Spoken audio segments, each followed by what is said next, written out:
How to find wish list on Temu. The first things first, if you're gonna be using your mobile phone through the Temu application, the process is gonna be the same thing if you're using your laptop or PC. So just access your application from Temu or visit their official site. The very first thing that you want to do is to log into your account using a user ID and as well as user password. Now just head directly to orders and account if you're using a laptop.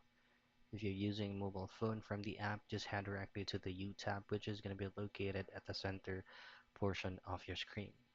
Now, if you scroll down a bit and you see this option here that says Explore Your Interest, this is going to also be visible if you're using from the phone.